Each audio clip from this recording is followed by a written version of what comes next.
आखिरकार चांद इस ग्रह का उपग्रह है और मजबूरी में इस ग्रह से बंधकर घूम रहा है। और इसका महत्व क्या है? पूर्णिमा और अमावस्या को महत्वपूर्ण क्यों माना जाता है?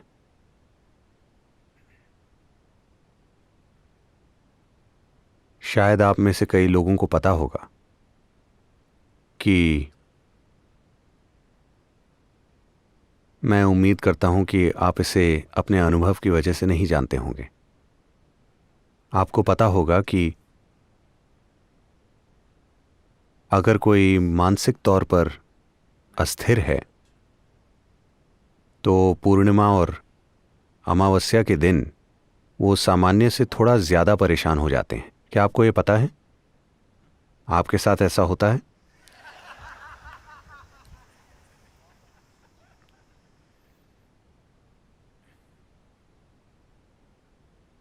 जी, आप बस मेरे साथ बैठिए, कैमरा की चिंता मत कीजिए। तो ये आपके साथ नहीं होता, पर कुछ लोगों के साथ ऐसा होता है। तो ऐसा नहीं है कि चांद पागल करता है, बस यही है कि जब ये कुछ स्थितियों में होता है तभी आप जैसे भी हैं उसे प्रबल बनाता है। अगर आप प्रेममय हो तो और ज़्यादा प्रेममय हो जाएंगे। अगर आप खुश हैं तो और ज़्यादा खुश हो जाएंगे। अगर आप आनंदित हैं तो आप काफ़ी ज़्यादा आनंदित हो जाएंगे। अगर आप थोड़े से पागल हैं तो आप काफ़ी ज़्यादा पागल हो जाएंगे। अगर आप ध्यानमय हैं तो आप काफ़ी ज़्यादा ध्यानमय हो जाएंगे। It just enhances everything that you are. ये बस आपकी हर चीज़ को बढ़ा देता है। तो हम इन दिनों को महत्वपूर्ण मानते हैं ताकि आप जागरूक होकर अपने अंदर सही तरह के गुण पैदा करें ताकि वो गुण बढ़ जाएं। आज पूर्णिमा है। इस दिन लोग सुबह उठकर एक खास तरीके से रहते हैं। आप अपने अंदर एक खास गुण पैदा करें ताकि शाम तक वो गुण बढ़ जाए। तो आप में जो भी गुण हैं आप उन्हें जागरूक होकर बना सकते हैं, बजाय इसके कि आप अपने अंदर अचेतन रूप से होने वाले विस्फोटों के शिकार हो जाएं।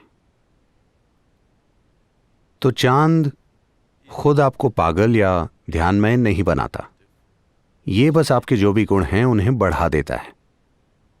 आप जानते हैं कि सागर भी पागल हो जाता है।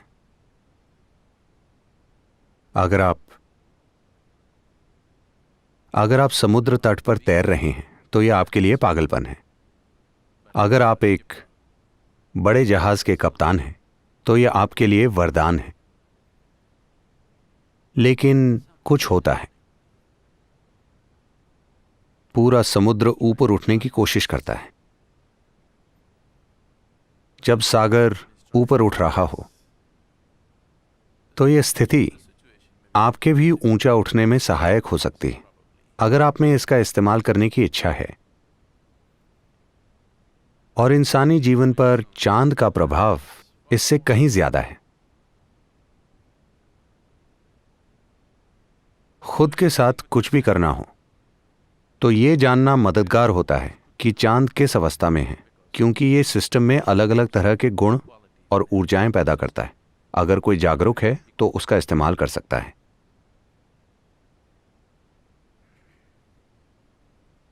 अंग्रेजी भाषा में चांद को लूनर कहते हैं।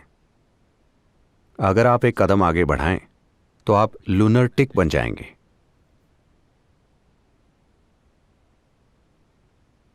तो आमतौर पर चांद का असर अतार्किक माना जाता है।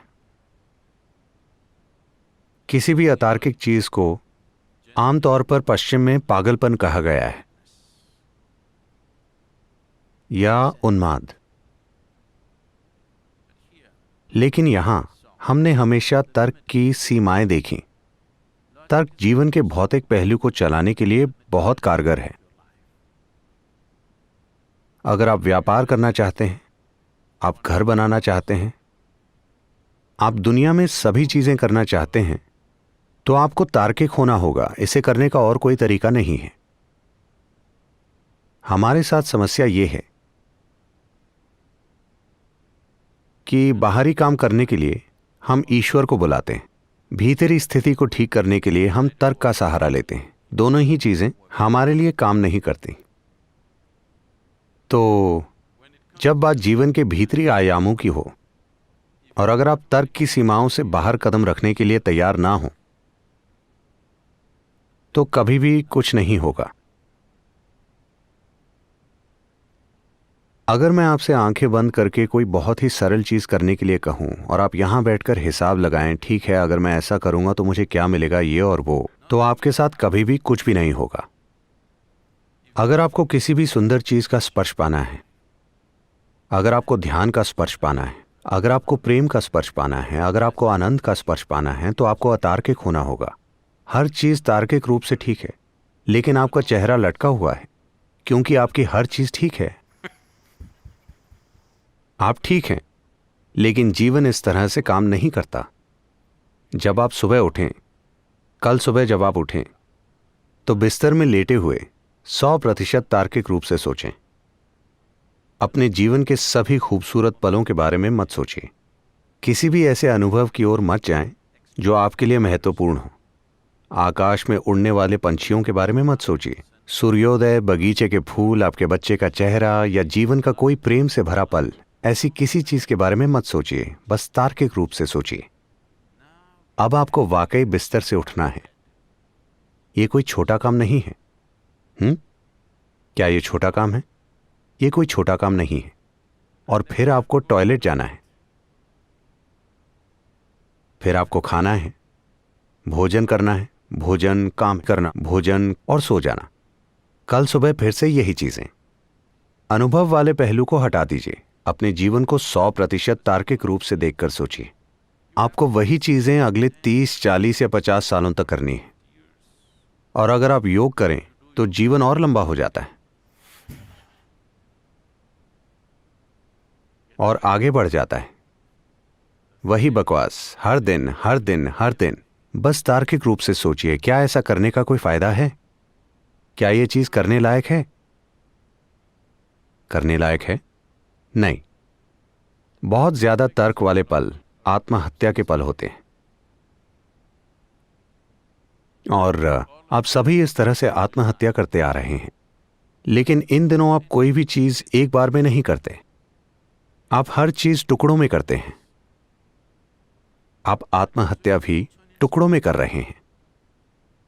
मैं चाहता हूं कि आप मुड़कर देखें। अगर आपको याद ना आए तो आप घर जाकर अपनी पुरानी तस्वीरें देखें कि जब आप 5 या 6 साल के थे तो आपका चेहरा कैसा था। यह ऐसा था। और अब यह लंबा होता चला जा रहा है। तो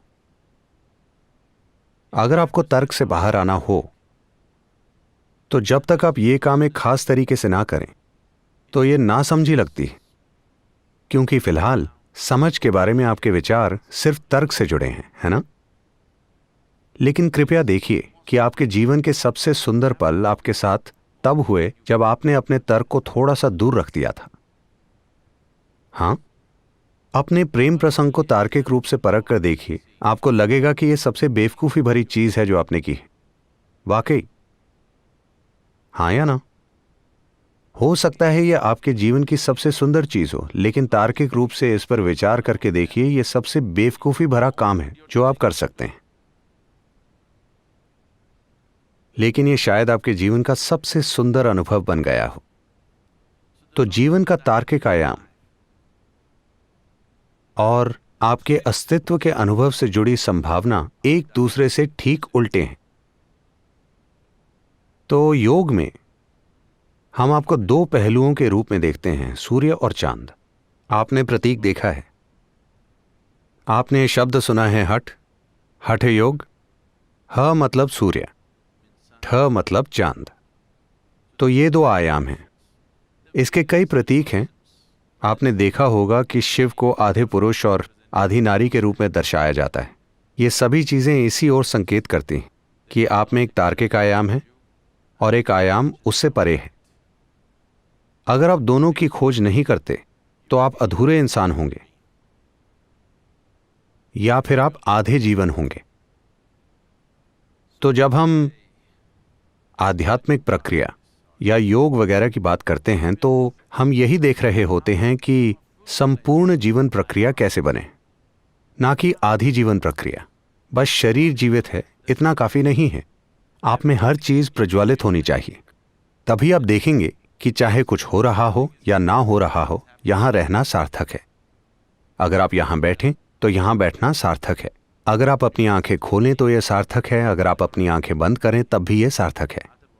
वरना जो भी हो, यहां होना सार्थक नहीं है, बस इसीलिए क्योंकि आपका सिर्फ एक हिस्सा जीवित है, बाकी का हिस्सा अभी जीवित होना बाकी है। तो चांद, आज पूर्णिमा है और बादलों ने उसे ढका हुआ है, पर चिंता मत कीजिए। चाहे आप उसे देख पा रहे हों या ना देख पा रहे हों, चांद का असर बिल्कुल मौजूद है। जैसे अमावस्या के दिन चांद का असर पूर्णिमा से कहीं ज्यादा होता है। तो मुद्दा ये नहीं है कि आप किसी चीज का बोध पाते हैं या नहीं पाते, असर तो हर हाल में होता है। आप में एक तार्किक पहलू है जो भौतिक दुनिया को अच्छे से संभालने में आपकी मदद करता है, और तर्क से परे एक आयाम है जिसके बिना भीतरी आयामों तक कभी नहीं पहुंचा जा सकता।